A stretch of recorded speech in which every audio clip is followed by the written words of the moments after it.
7 de la mañana con 40 minutos. Vamos a cambiar de materia, vamos a revisar o vamos a volver a este asunto que nos atiende desde hace prácticamente un año y meses. Nos referimos a la epidemia, pandemia de COVID-19. Vamos a conversar con algunos de los integrantes de esta plataforma iCovid Chile. ¿Qué es la plataforma iCovid Chile? Si usted no lo sabe, bueno, es una iniciativa que lideran la Universidad de Chile, la Pontificia Universidad Católica y la Universidad de Concepción, que presenta cifras, elabora reportes considerando la información que se obtiene a través del Ministerio de Salud y del Ministerio de Ciencia, Tecnología, Conocimiento e Innovación, y que nos permite tener un panorama bastante general respecto de lo que es la pandemia del COVID-19 en nuestro país. Para eso vamos a tomar contacto con la ingeniera vicerrectora, además de investigación y desarrollo de la Universidad de Concepción, Andrea Rodríguez, a quien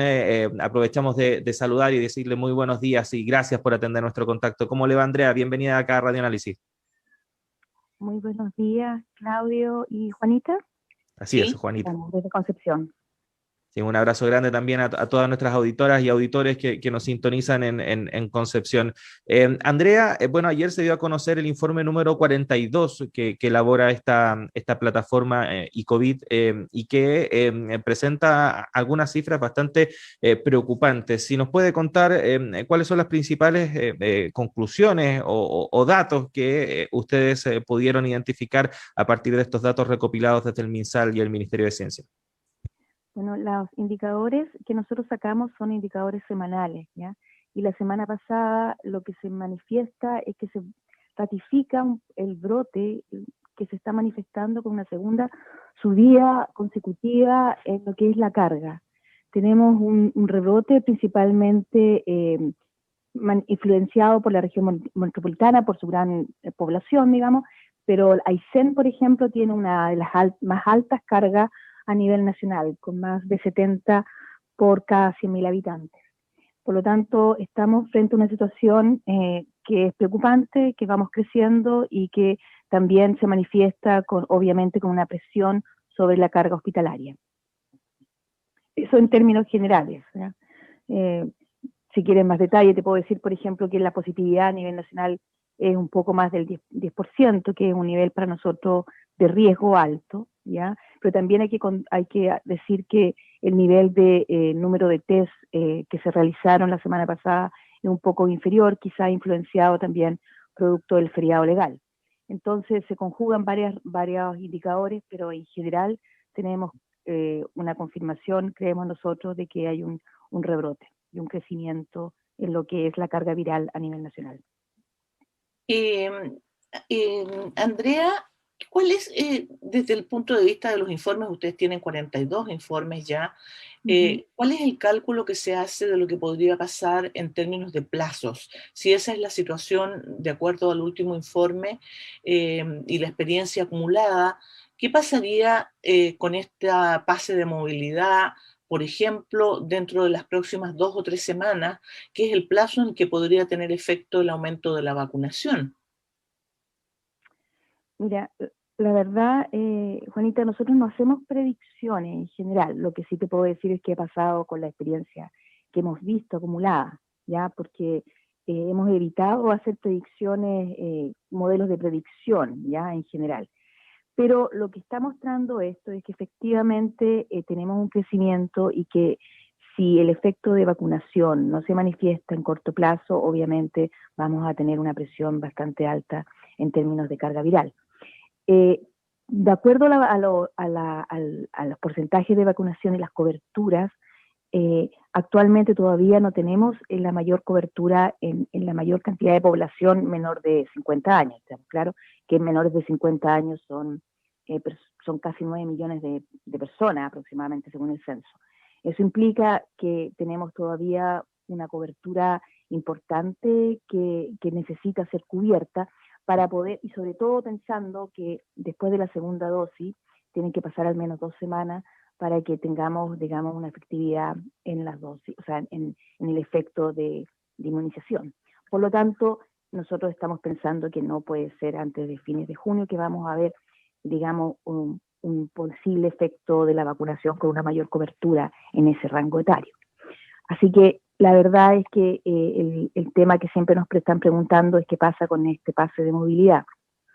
El pase de movilidad ha sido bastante cuestionado desde varios puntos de vista, pero más que por el hecho de lo que significa o la idea, que puede ser buena, es el momento en que se está dando cuando tenemos una confirmación de una mayor carga y un rebrote en el sistema.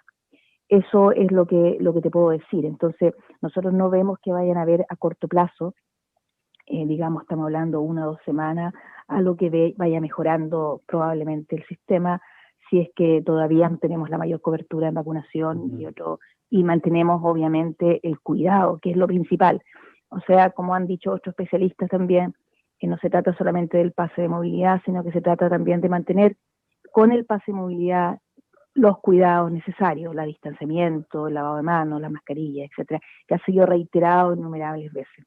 Por lo tanto, hay que tener cuidado, estamos entrando en invierno, la gente se queda más en casa, eso provoca que exista más hacinamiento y probablemente mayor posibilidad de contagio, si es que no se logra contener rápidamente a las personas contagiadas. Andrea, sí, ¿Mm? por favor, termina la idea. ¿Aló? No, es que pensé que ibas a agregar algo más a la respuesta. No, quería preguntarte solamente respecto a propósito de bueno, de lo que preguntaba Juanita y también respecto de lo que tú mencionabas, porque efectivamente el consenso indica que la medida en sí, este pase y como idea también para incentivar la vacunación no es mala, pero claro, el momento en el cual se implementa es bastante complejo. También se está hablando de una situación que es absolutamente comprensible por la situación grave que enfrentan muchos comerciantes, pequeños y medianos empresarios que están exigiendo al Ejecutivo flexibilizar incluso aún más las medidas del plan paso a paso, pero desde el punto de vista epidemiológico y tomando en cuenta los números de esta semana, ¿no sería para nada recomendable algo así? Nosotros creemos que, claro, estamos en un momento que hay que tener mucha cautela respecto a cualquier flexibilización que aumente la movilidad o más que nada también de la sensación a la población de que estamos superando la pandemia, porque todavía no lo hacemos. Tenemos claro que la vacunación y los últimos reportes indican son auspiciosos en términos del grado de efectividad, ya en términos de que disminuye, por ejemplo, en Uruguay hay estudios que dicen que disminuye un 60% el caso de personas contagiadas con síntomas y más del 90% el caso de mortalidad, lo cual son números bastante auspiciosos. Por lo tanto, la esperanza está puesta en que la vacunación junto a las medidas de cuidado que se tengan que hacer vaya a bajar la carga viral. Eso es lo que tenemos que esperar en este momento. Actualmente existe un aumento en el uso de camas UCI de mayores de 70 y menores de 50. Eso es preocupante. Tenemos en Santiago, tienes una ocupación de más del 95% de la semana pasada, en forma promedio. Eso es altísimo. Entonces, efectivamente, todavía estamos en un nivel de preocupación y obviamente la región metropolitana con aumentos que tengan son muy significativos por la cantidad de población que tiene. Esto es un tema de números. ¿Ah? Cuando tú tienes alta población y el porcentaje de quienes se van a infectar es más alto. ¿Ah? Ese es el tema. Entonces, yo creo que tenemos que efectivamente balancear. Nosotros entendemos que todos entendemos y todos estamos cansados del tema de estar aislados y principalmente la gente que tiene que trabajar. Hay que buscar las mejores medidas que permitan cuidar, mantener el distanciamiento, hacer el trabajo de la mejor manera de que pueda hacer la contención y resguardando obviamente las posibilidades de mayor contagio y asegurando que las personas puedan vacunarse y se vacunen en realidad. Andrea, a propósito de lo que mencionaba justamente de la comunicación y de los efectos que tiene en la percepción de la ciudadanía, el que las cosas están mejorando o que los riesgos serían menores, más allá de la necesidad y que todos compartimos, me imagino, de la gente de empezar a realizar actividades, ¿no es cierto?, fuera de su hogar, a tener mayores grados de libertad. El informe ustedes lo elaboran y se lo entregan al Ministerio de Salud. ¿Hay algún tipo de diálogo, además de la entrega del resultado del informe con el ministerio, para poder ver la conveniencia o no conveniencia de implementar, por ejemplo, medidas como este pase? Lo pregunto a raíz justamente de la conformación de la mesa esta que se llama COVID-19, donde el ministro reconoció que eran básicamente funcionarios del propio gobierno. ¿Con qué otras personas conversa? Y si con ustedes, además de entregarles el informe, tienen algún otro tipo de relación que les permita a ustedes sugerir o proponer algo.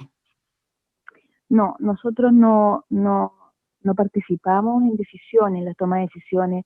Entregamos el informe y entregamos el informe casi al mismo tiempo que a la comunidad, a la opinión pública. En general nosotros somos una plataforma independiente, si lo hemos querido hacer. Obviamente colaboramos con el Ministerio de Salud. De hecho, todo lo que nosotros desarrollamos al comienzo, todo el know-how, digamos, el conocimiento y el procesamiento de datos se traspasó al Ministerio de Salud. Sin embargo, nosotros no participamos en forma como grupo. Hay una persona que participa en el comité de expertos, pero finalmente no tenemos una influencia en las decisiones al respecto. Ellos usan en la medida de lo posible nuestra información y esperamos que así es por lo que nos han dicho, de manera de mantener nosotros esta plataforma que creemos cumple un rol importante, siendo también una plataforma, como te digo, independiente que hace uso de datos que son generados en el Ministerio de Salud, pero luego son presentados en forma prácticamente técnica. Entonces, no, para ser concreta con tu respuesta, no, nosotros como grupo no participamos en las decisiones que se toman. Estamos conversando con Andrea Rodríguez Tastet, ella es ingeniera, vicerrectora además de investigación y desarrollo de la Universidad de Concepción, a propósito de este último informe ICOVID que se conoció durante la jornada de ayer. Andrea, uno de los aspectos que se ha pedido desde diversos sectores que se mejore es la estrategia de testeo, trazabilidad y aislamiento. De acuerdo a los datos que ustedes han podido recabar, ¿cómo han visto que ha evolucionado también ese tema?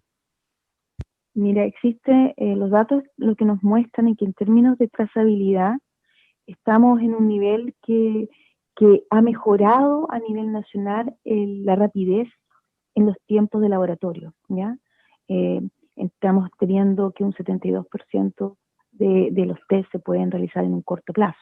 Entonces, estamos viendo que en general nosotros tenemos que ha habido un aumento en el logro de una confirmación temprana que se llama, que es dar la confirmación antes de los 3 días desde el inicio de síntomas, ¿ya? No es desde el momento en que va al consultorio, sino que desde el inicio de síntomas.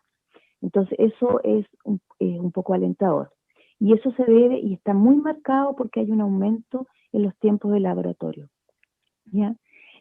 La cifra de consultas tempranas, o sea, cuando la gente siente síntomas y la rapidez con que va, se mantiene más o menos estable en los logros y no ha mejorado más en el porcentaje. Por lo tanto, nosotros creemos que existe una mejor rapidez, incluso tecnológica y de capacidad de conocer cómo tratar y cómo hacer estos test, que ha permitido mejorar un poco estos niveles de trazabilidad. Después de eso, el problema está cómo los contienes. O sea, una vez que ya están, cómo tú contienes a la gente que dé positivo. ¿Ya? Y ese es un trabajo que en realidad yo creo que recae no solamente en el Estado, sino que en toda la población. O sea, la población tiene que ser los primeros trazadores. Siempre lo he insistido. Una vez que tú te sientes con síntomas y estás con la posibilidad, uno debe inmediatamente tomar medidas de manera de evitar el contagio. Si el problema es, yo no solamente me cuido me cuido también a los demás. Y esa es un cambio cultural que tenemos que tener muy claro en respecto a la evolución de la pandemia que estamos teniendo. Respecto justamente a la trazabilidad, el testeo, y esto debería significar, ¿no es cierto?, una disminución de casos en la medida en que hubiera contención, cosa que al parecer no se está produciendo. Sin embargo, sí se ha producido una disminución en el caso de la mortalidad y en el uso de las camas críticas por parte de enfermos de COVID. ¿Eso significa o podría indicar que hay algún mayor grado de conciencia en la ciudadanía respecto a los cuidados que deben tener? A ver, la baja en las mortalidades, como tú dices, se puede deber a varios factores, ¿ah? En primer lugar, estamos teniendo un mayor número de gente joven hospitalizada, ya que puede tener mejores condiciones de sobrellevar una pandemia o una enfermedad como esta. Eso por un lado. Lo otro es que, aunque todavía, como se ha dicho, el mayor número de personas en camas UCI, en gravedad, por COVID, no son personas que hayan estado con las 2 dosis de vacuna, ¿ya? Uno podría esperar a mediano plazo que personas que lleguen a estar enfermas no tengan gravedad y disminuya, como así lo ha demostrado los estudios en otros países, la mortalidad. Por lo tanto, yo creo que en eso se da un poco lo que está pasando en términos de mortalidad. Esperemos, pero son, como te digo, hipótesis. Para poder contestar con precisión y ser rigurosa, uno debería tener la información respecto a las personas que están detalladamente, el acceso a la información respecto a las personas que están hospitalizadas y vacunadas y quienes no están vacunadas. Y ahí uno podría modelar un poco cómo es la situación. Pero eso es lo que te puedo decir. Ahora, respecto a la trazabilidad, efectivamente la trazabilidad es detectar, o sea, la estamos midiendo como la forma de rapidez con que nosotros podemos detectar y podemos informar a las personas que tienen el COVID. Es muy variado el nivel de trazabilidad a nivel regional. Tenemos regiones que lo hacen bastante bien. Por nombrar mi región que yo quiero mucho, ¿cierto? La región del Biobío. No lo está haciendo tan mal, pero hay otras regiones que requieren mejorar. Pero en términos de, porque si esto se da principalmente, como te decía antes, por los tiempos de respuesta de los laboratorios, ¿ya? Entonces, yo creo que efectivamente todavía nos falta en el tema de, posteriormente a la detección, lo que se puede hacer, las personas que pueden ser aisladas completamente, y en términos de mortalidad tenemos que ver la evolución que vamos a tener con la vacunación, ¿ya? Para ver si esto permite disminuir los casos de riesgo, que son lo más importante. Andrea Rodríguez Tastets, vicerrectora de Investigación y Desarrollo de la Universidad de Concepción, agradecerle estos minutos que ha tenido para conversar con nosotros y explicarnos también o detallarnos respecto de estos datos que se entregaron ayer por parte de esta plataforma eCovid. Muchas gracias por estar con nosotros, que tengan un buen día. No, muchas gracias y buen día a todos ustedes.